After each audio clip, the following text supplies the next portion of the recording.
Every day, something dramatic happens in the Caribbean that affects our lives. We'll give you the details. We'll give you the facts on Caribbean Perspective with Eddie Frederick. Here's Eddie Frederick. Welcome to Caribbean Perspective. So glad you can join us. The story that dominates in today's edition for Wednesday, 14th May 2025, and brought to you in association with our friends at Antillean Group.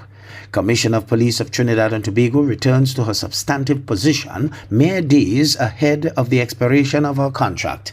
Details after this important message. Believe in our strength, we'll stand by you. Protection from all perils big and small. Reassurance we give, it's so clear to see. Peace of mind, that's a service guarantee. We look after all our family. Yes, we do at every opportunity. Antillean Group, underwriters of all classes of insurance solutions for your protection and investment. Live well financially.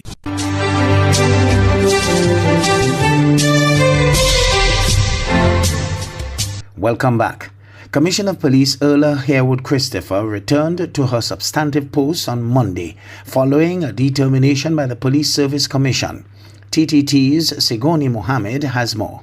The police commissioner made a brief visit to the police administration building on Sackville Street and also stopped at the Ministry of National Security on Abercrombie Street. She told reporters that she felt vindicated and her 43 years of service has always been with integrity. The High Court, although ruling Mrs. Herwood Christopher's suspension as lawful, reasonable and proportionate, dismissed the legal claims. The Police Service Commission confirmed the lifting of the suspension would be immediate once the police commissioner's legal team received the letter of confirmation. Mrs. Herwood Christopher's contract is set to end on May 14th, one day before her 62nd birthday. Acting Commissioner of Police Junior Benjamin will return to his substantive post of Deputy Commissioner of Police Operations.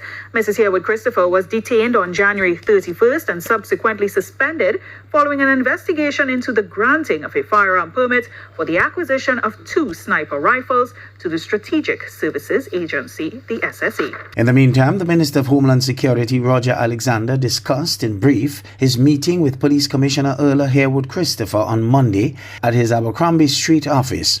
Alexander expressed that he bears no ill will towards Herwood Christopher and is awaiting a document from the Police Service Commission, PSC, to confirm when she will resume her duties. Keep it professional at all stage, because at the end of the day, when all is said and done, you have to respect people, people have to respect you.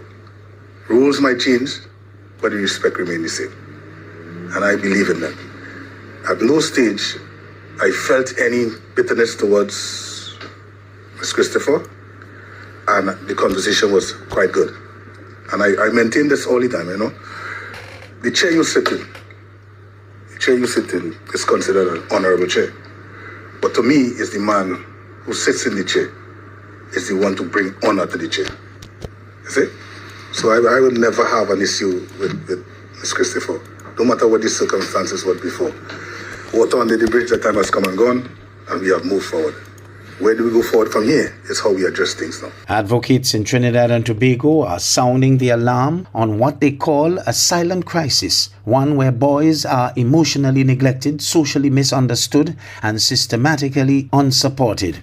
This, as the local arm of the World Day of the Boys Child Globe movement held a panel discussion on Friday to discuss the issues plaguing boys and men. Sunil Lala of TTT News reports. As a young gentleman over there said, it's not easy being a man in Trinidad and Tobago today. From Port of Spain to Point Fortin, the message was clear. Boys in Trinidad and Tobago are in crisis. And last Friday, experts and advocates gathered to say enough is enough, including that of pediatrician and columnist Dr. David Bratt. So in general, the figures show that out of every 5 people in the country who commit suicide, 4 are now men. This changed from 20 or 30 years ago. So it's against this background then that you have this boy child entering our world, biologically inferior and psychologically at increasing risk.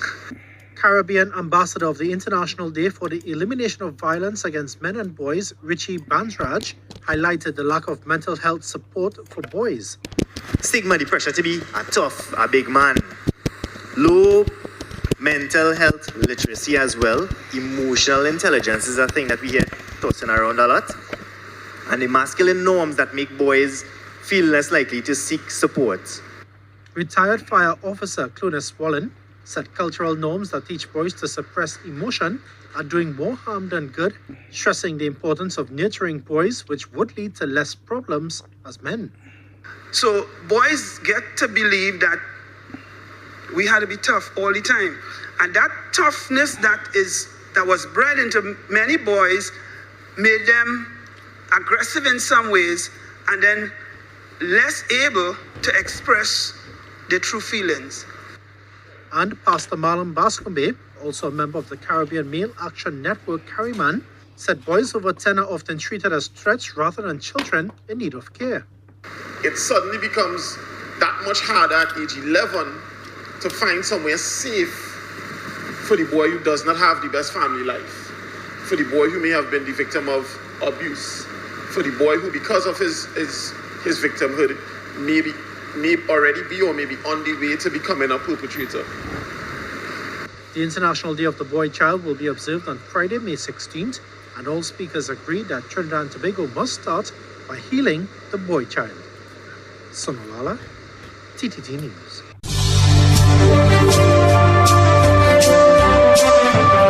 You're listening to Caribbean Perspective with Eddie Frederick, in association with our friends at Antillian Group, underwriters of all classes of insurance solutions for your protection and investment. Live well financially. Moving further north to St. Kitts and Nevis, the Minister for Foreign Affairs there, Dr. Denzel L. Douglas, began his one-year stint as chairman of the Council for Foreign and Community Relations, COFCOR, when the two-day 28th regular meeting of the Council was held at the St. Kitts Marriott Resort.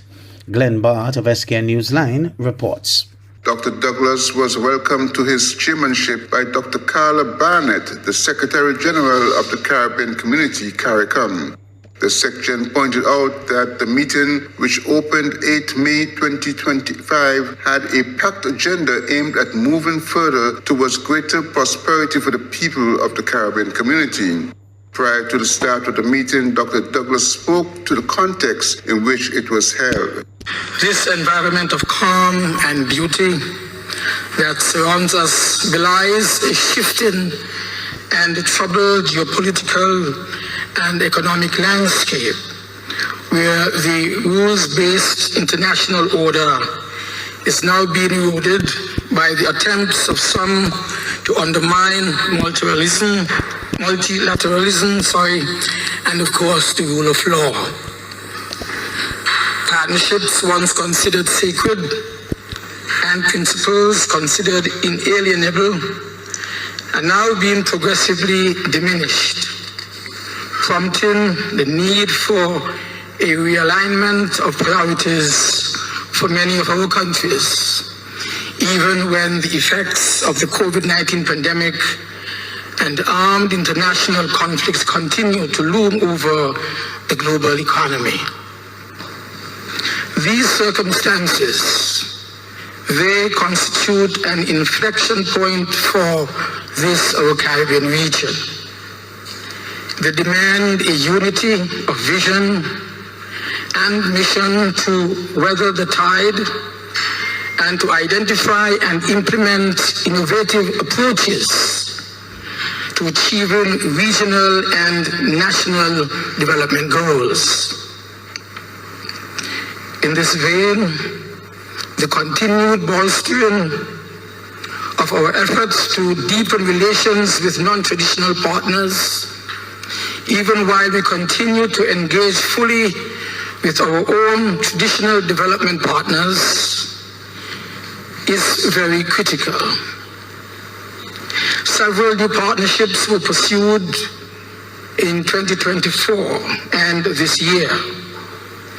We look forward, in particular, to the CARICOM Africa Summit in September, which will afford our member states the opportunity to build on the recent advances in our own diplomatic and economic relations with our brothers and sisters on the African continent. According to Dr. Douglas, the current geopolitical and global economic circumstances provide an opportunity for the region to explore pathways that are in the best interest of the people of the Caribbean community. Glenn Bard reporting for SK Newsline. Jamaica's economic progress is applauded by the International Monetary Fund, the IMF. More in this business report with TVJ's Kerry-Ann Simpson. The International Monetary Fund, or IMF, is giving the country high marks for its financial discipline and economic resilience. But there are also warnings about risks ahead. An IMF team led by Maricia Villafuerte visited the island recently to conduct its 2025 Article 5 consultation. The team praised Jamaica for keeping inflation under control, cutting public debt, and managing back-to-back shocks, including natural disasters. Despite setbacks from Hurricane Beryl and Tropical Storm Raphael, the IMF says Jamaica's economy is bouncing back. GDP dipped due to storm damage in agriculture and tourism, but recovery is already underway. Unemployment at a record low 3.7%. Inflation in the BOJ's target range of 4 to 6%. Public debt expected to fall 65% of GDP, the lowest in 25 years. The IMF also pointed to government efforts to cut crime, improve education, and invest in clean energy. But there are concerns. The IMF warns that global economic pressures and climate-related disasters could threaten growth. It's calling on Jamaica to maintain smart spending, deepen foreign exchange reforms, and prepare for future shocks. The IMF praised Jamaica's overall policy mix and says the country is in a strong position to respond if challenges arise. Kerry-Ann Simpson, TVJ News. Barbados' Prime Minister Mia Mottley defends decision to go to the IMF to reduce national debt. From the time COVID hit, we started to move away from a lot of the other countries because of how we managed. And with the help of the IMF and others, the American Development Bank and the others tell you foolishness about debt. Our debt in 2018, with the money that we owe away, was $18 billion, 16.1 or something, so in real terms, and now 1.9 billion that you pay. Parliamentarian Neil Rowe is pleased to have been found not guilty after the 9-member jury delivered that verdict recently. The 5-woman four-man jury deliberated for 2 hours and 25 minutes before delivering their decision, ending the case that had been before the court since April 7th. I'm very pleased. I just want to give God thanks, for giving me the strength to endure this situation from the beginning to end. I also want to thank my family, close friends, my lawyers, my support team. I'm very grateful to them, and like I said from the beginning, even before it was charged, that I knew that I was being set up for a crime that I did not commit, and I said that then, and I would say it again now, that I knew I was set up for a crime that I did not commit. Any thoughts of your political future? You're going to continue? You're going to seek to be deputy speaker again? I never stopped working, I continue working, even when I went through everything that I've been through. I continue working on the behalf of my constituents. I never stop, and I will continue to do my best for them. How about in the role of deputy speaker? Well, I will discuss that with the PM, if I will decide to take back at the post or not. What was the support like from within the Barbados Party, the Prime Minister, others? What was that support like through the last 2 years plus? Honestly, I would like to extend gratitude to Dr. Jerome Walker. He was one that I can honestly admit that was there at my side from the beginning to know. He was one that also had believed in my innocence, and I can admit that as well. Also, the Prime Minister, I want to thank her for her support as well in relation to the situation. I'm very grateful, to be free and to prove my innocence as well. I remain firm throughout this whole situation because I knew within myself that I did not commit the act. Prime Minister Mia Mottley again has thrown her support behind Member of Parliament for St. Michael Northwest Neil Rowe, following his not guilty court verdict last week. The former Deputy Speaker was acquitted of a rape charge on May 7th. as we come into this weekend to say to Neil Rowe that I know you have had 2 harrowing years, but we give thanks for the verdict which came down this week, and we give thanks for you and your steadfastness in maintaining from day one your innocence, but that your peers, not us, have been able to also vindicate you in their result.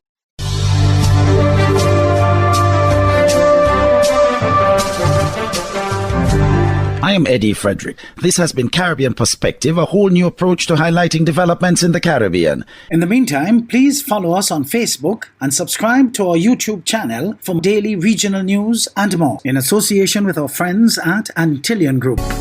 Believe in our strength, we'll stand by you. Protection from all perils, big and small. Reassurance we give, it's so clear to see. Peace of mind, that's a service guarantee. We look after all our family. Yes, we do at every opportunity. Antillian Group, underwriters of all classes of insurance solutions for your protection and investment. Live well financially.